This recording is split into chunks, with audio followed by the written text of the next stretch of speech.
Hello friends, कैसे हैं आप सब। जी हाँ, मैं तो बहुत अच्छी हूँ और आशा है आप सब भी अपने परिवार के साथ बहुत ही अच्छे से रह रहे हैं।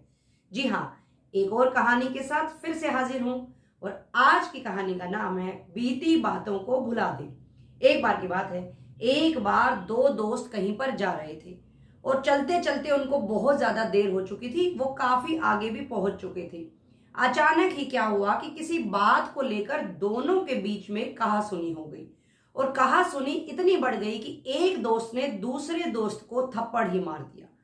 इसके बाद जिसको थप्पड़ लगा वो बहुत ही ज्यादा दुखी हुआ, उसके दिल को चोट पहुंची और बहुत ही ज्यादा परेशान होकर वो चलने लगा। दूसरा दोस्त भी साथ साथ चलने लगा। आगे चलते चलते जिस दोस्त को थप्पड़ लगा था उसने क्या किया कि रेत पर उसने लिखा कि आज मेरे दोस्त ने मुझे थप्पड़ मारा। इसके बाद वो धीरे धीरे आगे बढ़ने लगे तो उनको एक आगे तालाब दिखाई दिया। उनको लगा क्यों ना थोड़ी देर यहाँ आराम कर लिया जाए और यहाँ पर हम थोड़ी सी देर नहा भी लेते हैं। वहां पर दोनों दोस्त नहाने लगे और नहाते नहाते क्या हुआ कि अचानक ही जिस दोस्त को थप्पड़ लगा था उसका पैर फिसल गया और वो डूबने लगा। उसके बाद पहले दोस्त ने उसको बचाया। इसके बाद दोनों फिर से अच्छे दोस्त बन गए। दोनों के बीच में जो गलतफहमी हुई थी वो भी कहीं दूर जा चुकी थी। खुशी खुशी दोनों आगे बढ़ने लगे और आगे जैसे ही गए वहां पर एक पत्थर दिखाई दिया और जिस दोस्त को पहले थप्पड़ पड़ा था या यूं कहें कि जिसको अब बचाया गया था उसने पत्थर पर लिखा कि आज मेरे दोस्त ने मेरी जान बचाई। सिर्फ इतना देखना था कि जिस दोस्त ने थप्पड़ मारा था उस दोस्त से रहा नहीं गया। उसने कहा कि मैं बार बार तुम्हें देख रहा हूं, पहले मैंने देखा तुमने रेत पर लिखा, अब तुम पत्थर पर लिख रहे हो, तो मुझे ये समझाओ। उसको लगा कि कुछ अजीब ही है, उसको बिल्कुल समझ नहीं आ रहा था। उसने अपने दोस्त से कहा कि जब तुम्हें दुख हुआ तब तो तुमने रेत पर लिखा और अब तुम पत्थर पर लिख रहे हो, मुझे इसका अर्थ बताओ। तो जिस दोस्त ने वो लाइन लिखी थी उसने कहा कि जब तुमने मुझे थप्पड़ मारा तो मुझे बहुत ही ज्यादा दुख हुआ था, लेकिन मैं उस याद को बचाना नहीं चाहता हूं, इसलिए मैंने उसको रेत पर लिखा कि जैसे ही हवा आएगी वो वहां से समाप्त हो जाएगी। और जब तुमने मेरी जान बचाई, ये एक बहुत ही अच्छा कार्य मेरे लिए हुआ है, तो इस बात को मैं मिटा नहीं सकता हूं, इसको मैं हमेशा याद रखूंगा, इसलिए मैंने इसको पत्थर पर लिखा है। तो इस तरह से दूसरा दोस्त बहुत ही ज्यादा खुश हुआ, उसने अपने किए की माफी मांगी, दोनों फिर से गले लगे, बहुत ही ज्यादा खुश हुए और धीरे धीरे अपनी मंजिल की तरफ बढ़ गए।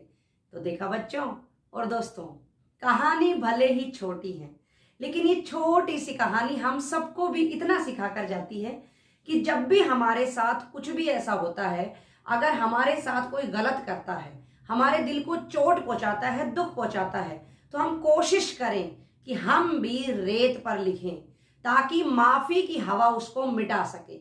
यानी कि बुरी यादों को हम अपने दिल में ना बसे रहने दें और जब भी कोई हमारे साथ अच्छा करे तो उसको हम पत्थर पर लिखें। इसका अर्थ है कि अपने दिल में हमेशा के लिए उसको संभालें, उसको कभी मिटाएं नहीं, उसको हर वक्त याद रखें। तो ऐसा करना बहुत ही ज्यादा मुश्किल है। हम सब लोग अच्छाई को तो भूल जाते हैं और दुख की बात को, जिसने हमें चोट पहुंचाई है, उसको हमेशा याद रखते हैं। अगर मैं अपनी बात करूं तो मैं भी आपको यही बताना चाहूंगी कि मैं भी उन बातों को बहुत ही ज्यादा याद रखती हूं जो मुझे दुख देती हैं।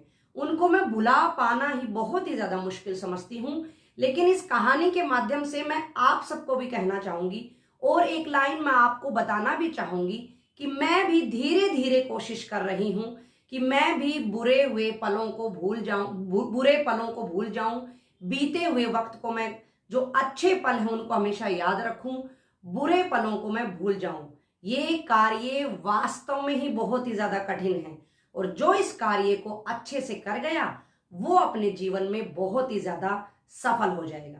तो आज इस कहानी के माध्यम से चलिए मैं और आप मिलकर अपने बीते हुए बुरे पलों को भूलने की कोशिश करते हैं और अच्छे और मीठे पलों को हमेशा दिल में संजोए रखते हैं। खुश रहें, सुरक्षित रहें, मेरे साथ बने रहें। फिर मिलेंगे दोस्तों। नमस्कार।